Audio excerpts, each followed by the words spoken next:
hands up.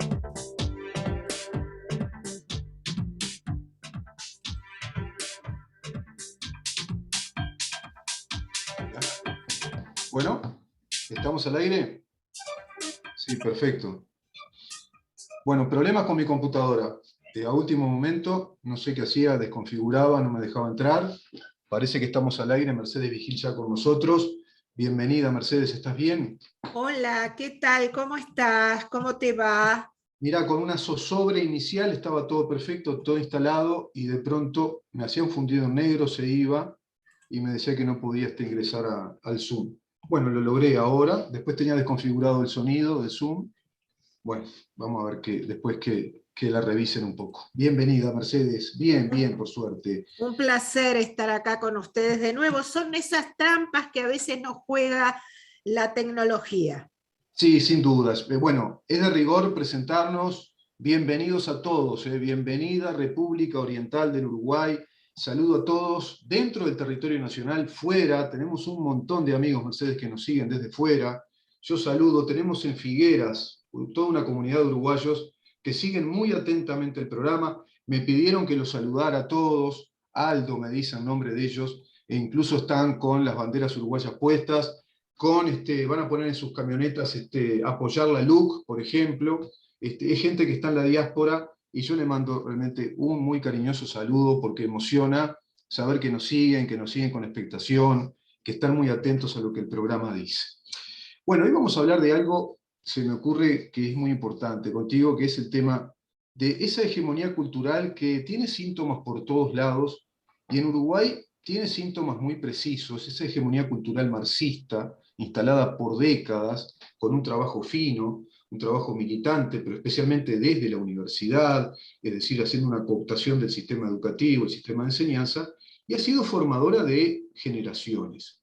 Esas generaciones hoy las vemos claramente en la justicia uruguaya. Estaba revisando acá, por ejemplo, la Escuela de la Judicatura es del Poder Judicial, pero es gente que fue formada en la UDELAR, a través de la Facultad de Derecho, básicamente. Es una facultad que tiene una impronta muy fuerte de izquierda, como en gran medida la Universidad de la República. En ese sentido hay un tema estructural. Pero hay más cosas, ¿no? Síntomas, por ejemplo. ONGs presupuestadas aún dentro del Estado, que tienen que ver con la ideología hegemónica marxista, como por ejemplo la ideología de inclusión de género, como por ejemplo el lenguaje de la autopercepción. Ahora creo que le modificaron el nombre, ya no le llaman más lenguaje inclusivo, le llaman lenguaje dinámico o algo por el estilo. Hay varias nominaciones. ¿Qué tema? Por ejemplo, la Comisión de Derechos Humanos también, ¿no? Que es de un perfil totalmente izquierdista. ¿Qué tenés para reflexionar respecto a esto, Mercedes? Yo creo que hay dos puntos fundamentales y sensibles en toda república democrática, por lo menos en Occidente, que son la educación y los derechos humanos. Y no es casual que en estos dos lugares la coalición no ha sentado un precedente filosófico cuando llegó al gobierno. Porque no es lo mismo dejar a un director en ANCAP o en el Tribunal de Cuentas que dejar a directores y a todos los funcionarios en un organismo, por ejemplo, como la Institución Nacional de Derechos Humanos, que se supone, más allá de que sea vinculante o no, tiene un peso fundamental de cara a mostrarle al mundo cuál es la filosofía nuestra, cuál es la filosofía del Uruguay. El Uruguay es un país que se fundó sobre el humanismo. Sin embargo, el humanismo es el mayor obstáculo a derribar para la filosofía marxista cuando está en el poder. ¿Por qué? Porque la filosofía marxista desde sus orígenes entró tarde y mal a los derechos humanos, desde que sus teóricos, pasando por Federico Engels, dicen que para el beneficio del logro final de la revolución, cualquier medio, aún los violentos, son lícitos. Y colocan a los derechos humanos, que para los humanistas somos irrenunciables, porque hacen a la condición humana, en una situación subsidiaria al fin de la revolución del proletariado. esto, y yo le cuento a los oyentes para que vean, porque a veces los oyentes te escriben, o la gente en las redes, y se dice, ¿por qué la Asociación de Derechos, la Institución de Derechos Humanos simpatiza con Maduro o simpatiza con los Castro y denuncia a Pinochet o denuncia a Videla? ¿Por qué su filosofía?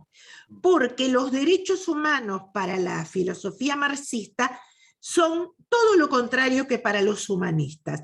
Son subsidiarios. Es más, sus teóricos sus teóricos dicen que el sistema de valores y la moral debe ser subsidiaria a los intereses y a los fines de la revolución. Por eso es que hoy en el Instituto de Derechos Humanos se levantan memoriales a terroristas, se glorifican toda revolución de izquierda y se invisibiliza a las víctimas de las violaciones de los derechos humanos de mano de estos terroristas. Entonces, que un gobierno de coalición integrado específicamente, no voy a hablar de Cabildo, que es muy nuevo, y tampoco voy a hablar del Partido Independiente, voy a hablar del Partido Nacional y del Partido Colorado, que son los históricos socios de la coalición, que nacieron de raíces humanistas, hoy mantengan a una institución con las mismas características que hace 15 años, que es una institución de una filosofía marxista que subsume los derechos humanos a los beneficios de la revolución. Esto es gravísimo, y lo mismo está pasando en la educación. Y fíjate tú una cosa, Rubén, es importante tener en el Tribunal de Cuentas gente proba, o en UTE, como dije, o en OCE, pero qué importante es que los bastiones que definen el sistema moral de nuestra sociedad y de nuestros ciudadanos tenga un cambio, un envión en la dirección de la perversa ideología que hace que los derechos humanos puedan ser relativizados y puedan ser subsumidos ante el beneficio de la supuesta revolución proletaria. Esto es gravísimo, y ¿sabés qué creo, Rubén? Hay desidia, hay pactos, hay comodidad, pero hay una gran ignorancia sobre la importancia jerárquica que tienen determinadas medidas de gobierno. Padecemos 3 o 4 generaciones de jóvenes políticos, y políticos bastante maduros, que, como dijiste tú, son hijos de una audelar y son hijos de una educación que subsume los derechos humanos ante el beneficio de la revolución comunista. Esto es un hecho que es comprobable. Basta observar, ustedes googleen de aquí a 2 años para atrás, simpatías con dictaduras de Maduro, simpatías con los Castro, no violación, no condena la violación de los derechos humanos por dictaduras de izquierda, memoriales a todo terrorista que se levantó desde la izquierda, y un desprecio absoluto por todos los demás derechos humanos. Pero no hablo solamente de las víctimas de la guerrilla. No, claro. Hace años, perteneciendo a una fundación, se presentó ante esta institución una queja sobre el problema que había con el Fondo Nacional de Recursos y la entrega de medicamentos y marcapasos. Nunca contestaron, porque la Institución Nacional de Derechos Humanos es un organismo para el fin de la revolución marxista. Entonces, que cuando un gobierno de coalición, cuyos 2 pilares fundamentales son partidos humanistas, ignoran absolutamente la filosofía que tienen en su seno, estamos en un peligro real. Mercedes, das con un punto clave, ¿no? Porque esa formación humanista, que es la que en el curso de la historia va a constituir los grandes valores occidentales, como por ejemplo el principio de soberanía nacional, el principio de que todos somos iguales ante la ley, el principio de que los derechos individuales y después los derechos humanos están concebidos como derechos inalienables, irrenunciables, y que el Estado en su cometido tiene precisamente que velar por esos derechos, protegerlos e inclusive estimularlos. Bueno, eso que tú decís, quiero hacer este análisis. Eso es todo patrimonio, es acervo del devenir del occidente liberal democrático. Esas son las revoluciones modernas. La Declaratoria Universal de los Derechos del Hombre y del Ciudadano en Francia, la Carta Fundacional de la República Monárquica en Inglaterra, la de 1500 y pico, y evidentemente el ejemplo más puro, digamos, en puridad, es la Declaratoria de Filadelfia, en los Estados Unidos. Y eso va a ser, de algún modo, el motivo inspirador de revoluciones independentistas acá en América Latina, especialmente con la caída de la corona española, sobre todo, cuando la invasión napoleónica. Pero yo seguía repasando, y nosotros tenemos una fortísima tradición humanista, renacentista, que proviene nada más y nada menos que de un fraile, un dominico, que es parangonable a Maquiavelo, que se llamó Francisco de Vitoria. Es nada más y nada menos que el autor de las partidas de Cádiz, es el creador del concepto del gentium iuris, es decir, el derecho de gentes, que es algo así como un antecedente de los derechos humanos. Bueno, todo ese tema, ¿qué quiero decir con esto? Viene en un camino paulatino, esforzado de Occidente para llegar a este Estado que veló por nuestros derechos y que inclusive ustedes, las mujeres, tuvieron dos olas feministas muy importantes para conquistar esos derechos. El marxismo, paralelamente, parece apropiarse de todo eso y descubrir la pólvora. Decir nosotros somos las banderas de los derechos humanos cuando ya estaban instalados y superponen, digamos, esos supuestos hallazgos y los sesgan ideológicamente, es decir, los pervierten ideológicamente. Ese tema se dio en todas partes y ahí empieza la hegemonía. Y en Uruguay, muy particularmente, en la descuidada Universidad de la República, que ha formado generaciones, varias generaciones, con ese sesgo ideológico respecto a estos temas centrales. Y en ese sentido tenemos después un poder judicial que está totalmente sesgado porque está formado en esa universidad.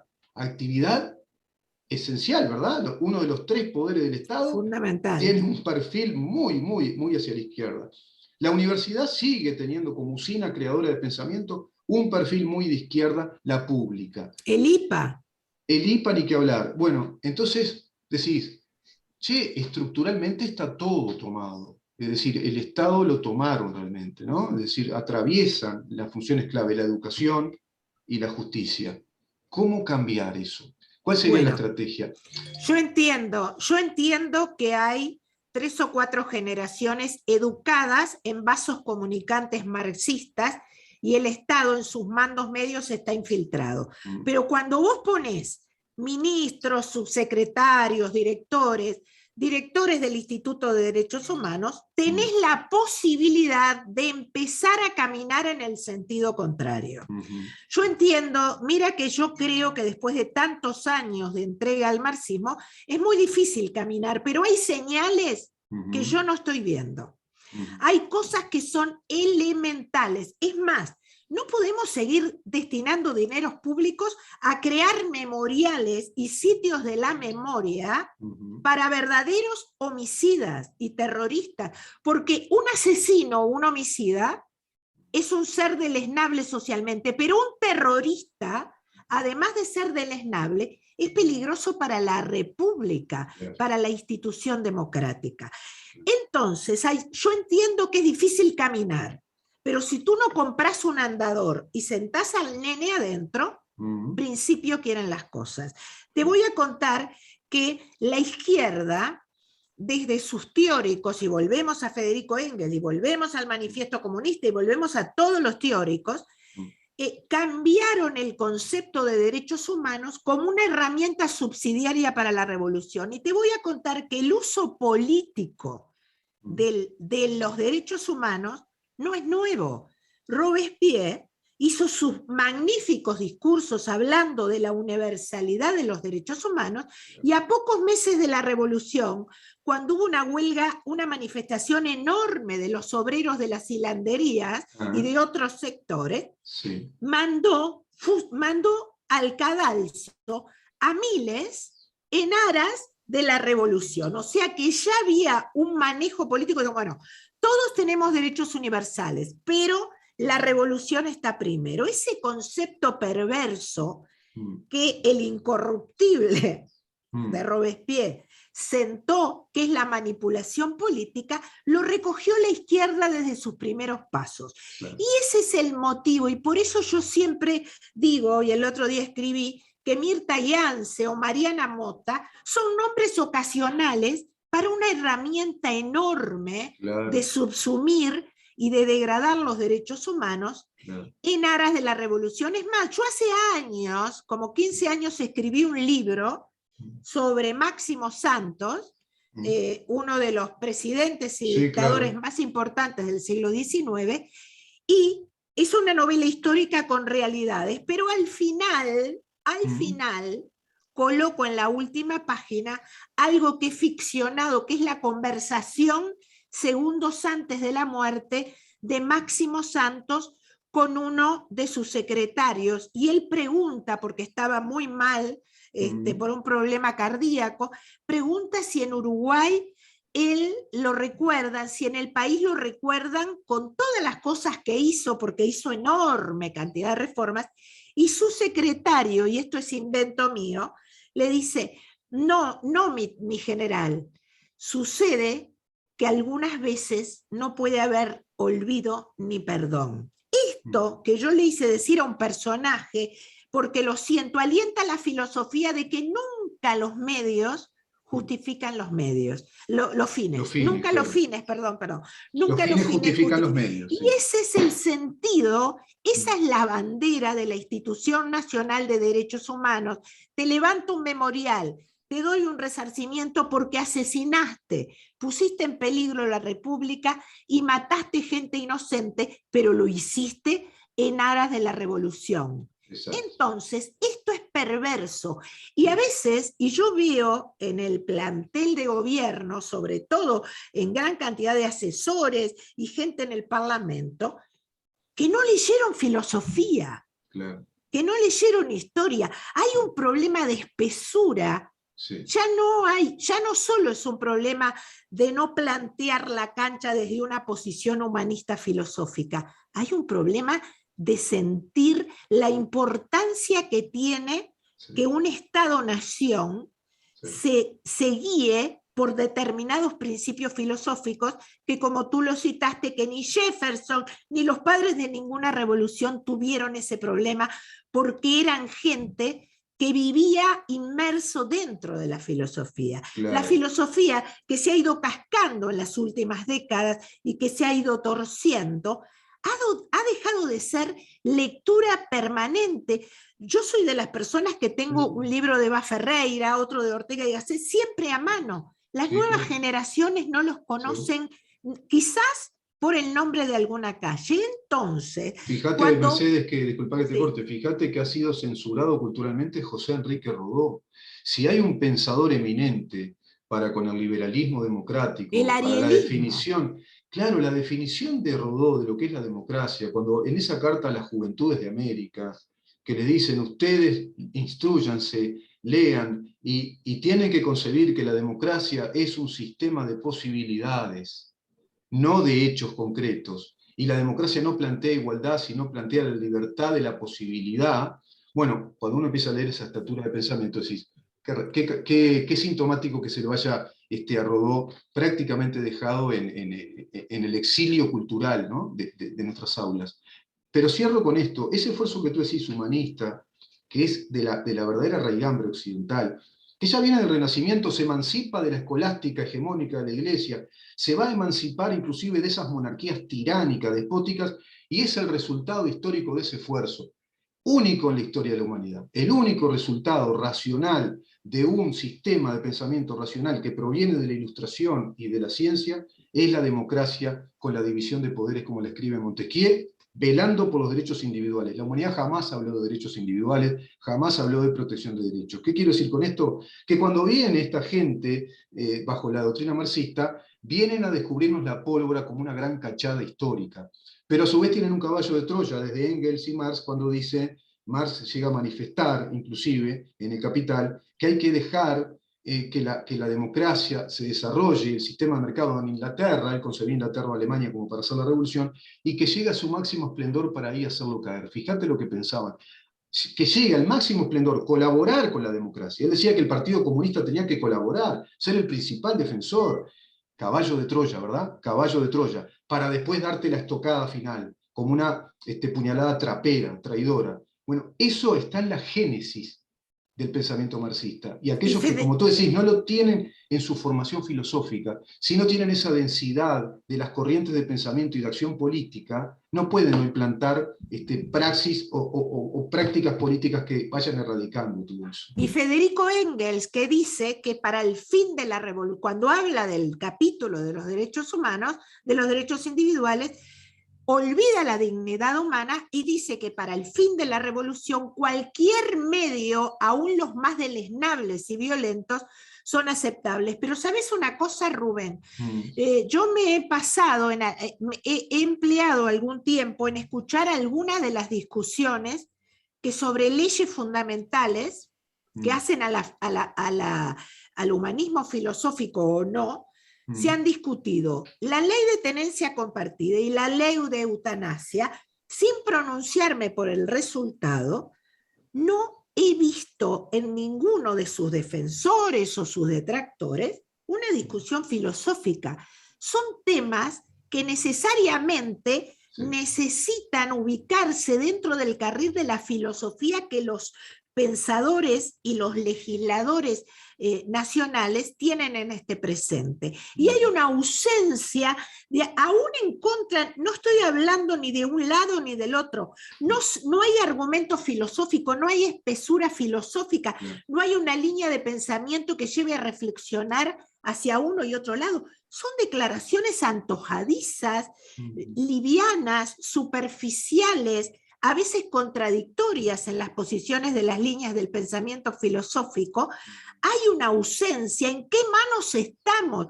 Porque una cosa es decidir, como el otro día estaban discutiendo, cuántas razas de perros son admitidas en Uruguay para uso doméstico o no. O cómo van las etiquetas en los alimentos con grasa. Y otra cosa es hablar de la ley de eutanasia, o como hace unos años de la ley de aborto, o como hablamos ahora de la tenencia compartida. Eso necesita cabezas con una preparación filosófica capaz de interpretar cuál es la mejor posición para el respeto a dos cosas, a la condición humana y a la dignidad humana, que son dos cosas que faltan de toda discusión. Seguro, sí, sí, sí. Estamos imposibilitados desde la clase política como nación de tener una autorreflexión humana, desde la calidad humana. ¿Por qué? Porque falta sustancia filosófica, falta esa formación que nos dé una visión integral de la condición humana. Es base. Bueno, no tienen herramientas. Claro, no tienen herramientas para concebir cuál es la naturaleza humana. La antropología filosófica, la filosofía humanista, sus corrientes de pensamiento. Bueno, ¿qué concepción integral tenemos de la condición humana? ¿Por qué tenemos la Constitución que tenemos? Es un gran tratado filosófico nuestra Constitución. Bueno, precisamente. Y es increíble, Mercedes, porque vos decís, che, los que estudiamos Derecho, tenemos filosofía del derecho. Vos tenés formación filosófica. Bueno, claro, por seguí supuesto. Estudiando, seguí preparándote. Yo qué sé, pero no, es lo que tú decís, hay una carencia cultural impresionante y sobre todo en esa formación de las humanidades, ¿no? Es más, y yo creo que ahí está comprometido todo, ¿viste? Es más, cuando mi compañero de foro, y conocido tuyo también, el escritor Eduardo Abeña, me hizo ver que yo no lo recordaba, no lo tenía presente, si lo recordaba, no me acuerdo si es el artículo 26 o 27 de la Constitución de la República, que habla sobre sí, las cárceles, claro, y todo eso, la concepción humanista que tenemos sobre lo que significa una cárcel. Que la cárcel no está hecha para la mortificación, para mortificar, sino para educar y reinsertar en la sociedad. Eso me lleva a lo que tú acabas de decir, de por qué tenemos la Constitución que tenemos, porque tuvimos una infinidad de generaciones de humanistas que se adelantaron, incluso te digo, que esa concepción no está ni recogida en el derecho de muchos países de Occidente. No, es muy avanzado. Por ejemplo, el principio artiguista de las instrucciones del año 13 tiene una fuerte inspiración en Francisco de Vitoria. Y en la partida de Claro, Cádiz, cuando Artigas dice, mi autoridad emana de vosotros y ella cesa ante vuestra presencia soberana, está parafraseando uno de los principios de la Carta de Cádiz que escribió Francisco de Vitoria, cuando el pueblo se dirige al monarca absolutamente. diciéndole, yo soy igual que vos. Se usaba el vos ahí, como usamos los rioplatenses. Yo soy igual que vos en nombre del pueblo, se le dice en esa consigna o paradigma de carta o constitución, y tú eres igual a mí. Tú tienes el principio de autoridad, pero si acaso yo descubro que desobedeces a esa soberanía otorgada, tengo el derecho de derrocarte. Es decir, está planteado con claridad el principio de la soberanía radicada en el fundamento de la divinidad que nos otorga el principio de autoridad y que el ser humano puede elegir esa autoridad. Mirá qué increíble, ¿no? Y eso inspira ese humanismo, es decir, es el ser humano el centro de la concepción acá, inspira después en las revoluciones ya modernas, inclusive llevado a la laicidad, ¿verdad? Es decir, el mito liberal de que la soberanía radica en el soberano, que es el padrón electoral, traduciéndolo.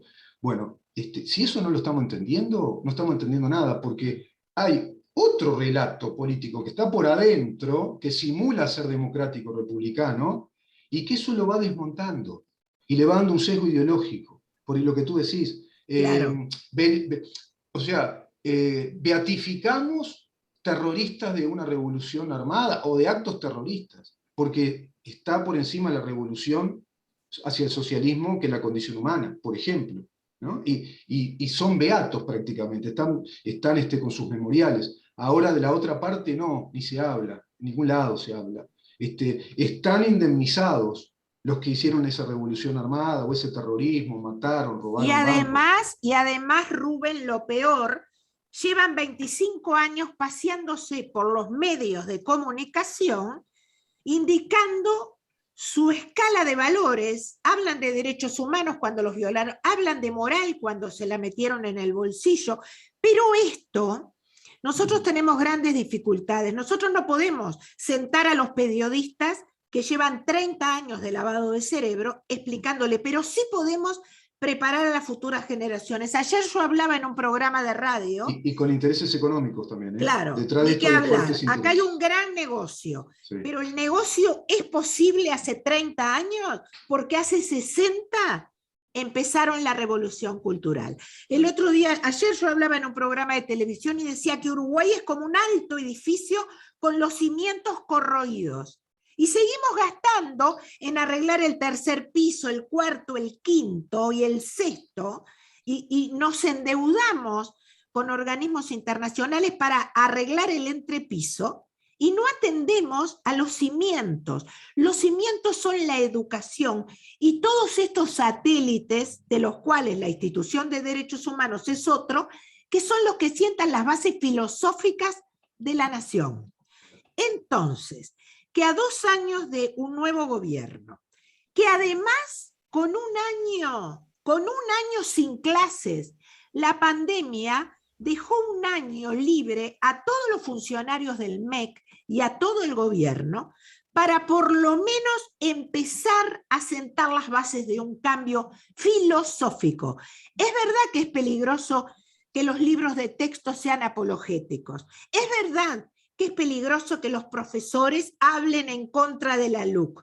Pero más peligroso es no tener un sistema filosófico fuerte que defina lo que va a ser el Uruguay de aquí a los próximos 100 años. Y eso, aunque te parezca mentira, fue lo que logró José Pedro Varela en los últimos 30 años del siglo XIX, sí, más que la reforma del Estado, la reforma del gobierno y la reforma de educación que hizo que el Uruguay fuera grande, se pudo sostener porque antes se sentaron las bases filosóficas humanistas.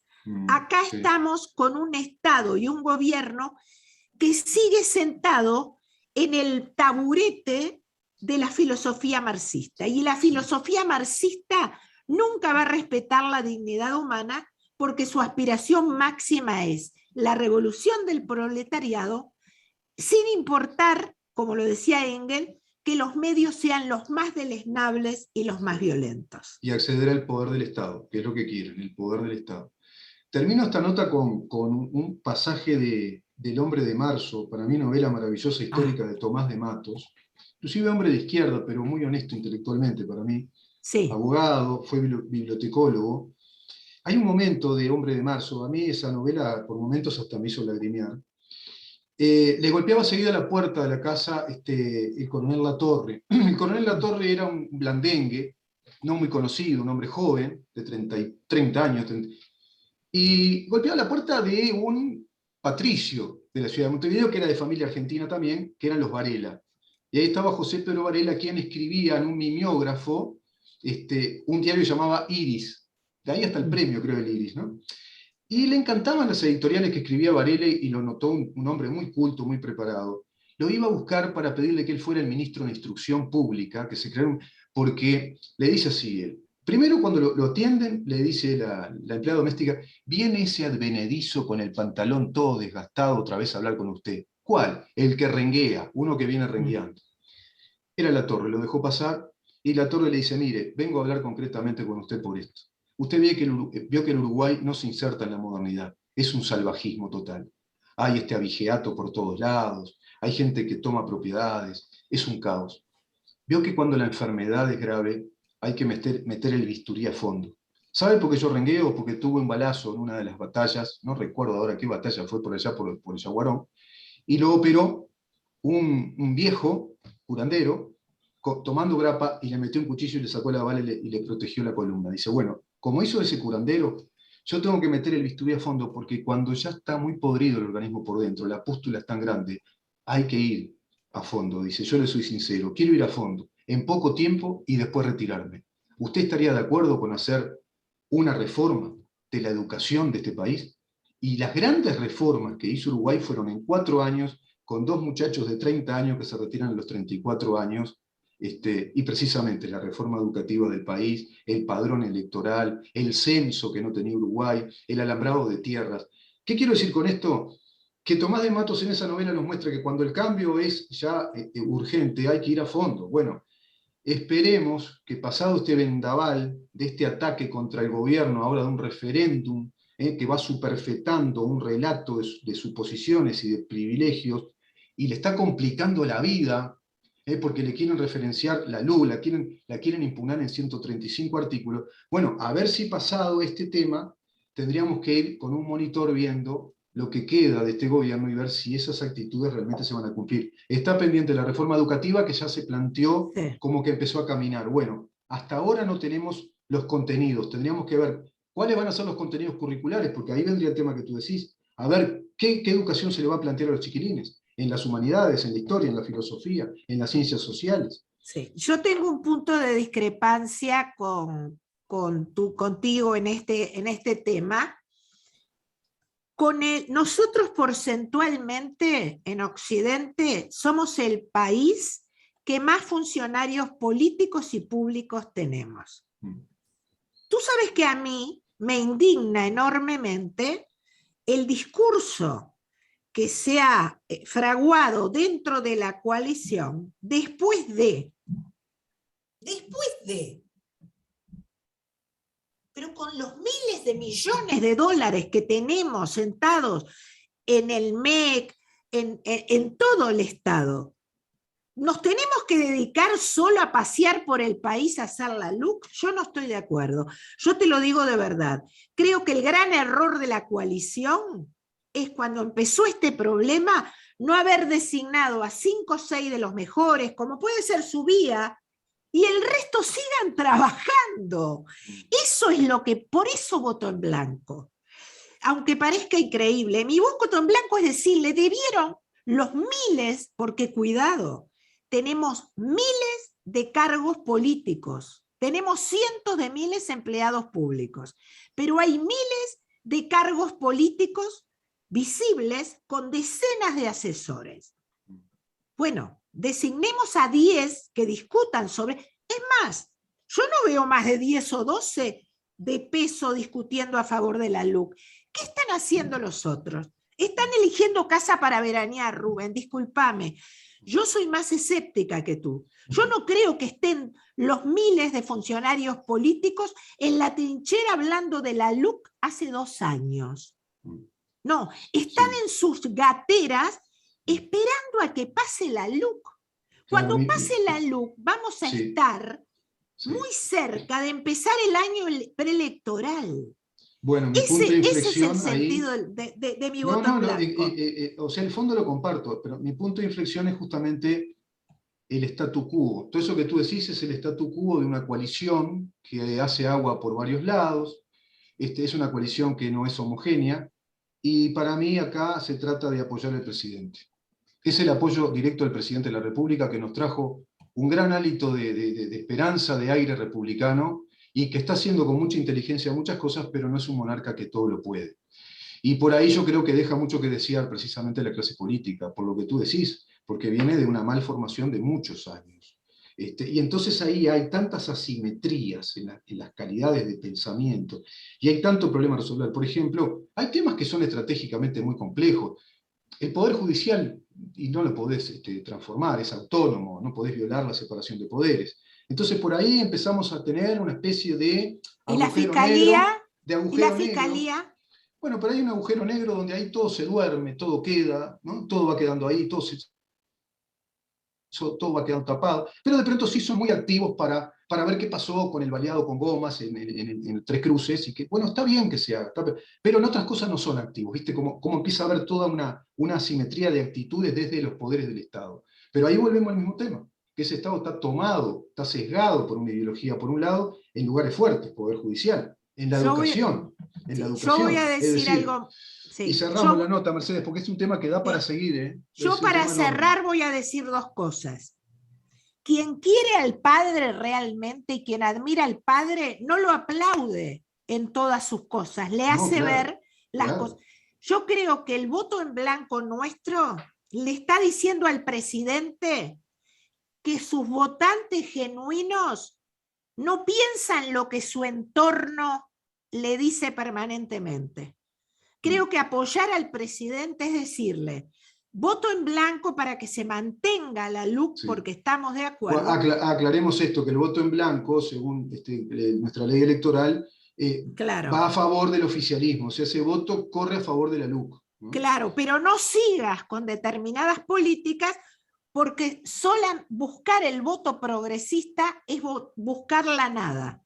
Entonces creo que como una buena madre de familia o padre de familia, como el derecho francés, yo me paro en la vereda de decirle a quien apoyé y voté y admiro, como es el presidente, darle un mensaje que quizás el sistema político que lo rodea no se lo deja ver con claridad. Al padre que admirás y querés, no lo podés aplaudir aun cuando te estás dando cuenta que estás perdiendo votos. Y te voy a decir más, el voto en blanco es una excelente alternativa para desmontar a aquellos votantes de la coalición que, como están en desacuerdo con determinadas políticas, están hablando de anular el voto. No se debe anular el voto, porque la LUC se debe mantener porque nos beneficia a todos. Sí. Entonces, el voto en blanco no es una crítica negativa al gobierno, es decirle, vamos a mantener esto que está muy bueno, es una señal. Pero bueno, es una señal.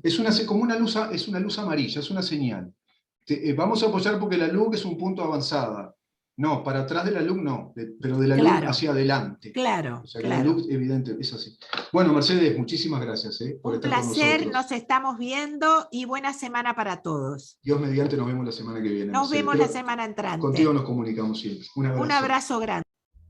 Mercedes Vigil conversando con nosotros, la escritora Mercedes Vigil, temas evidentemente medulares, sustanciales, que hacen a la vida de la República Oriental del Uruguay. Vamos a una pausa y vamos a conversar después, valga la redundancia, con el doctor Rubén Flores Dapkevicius.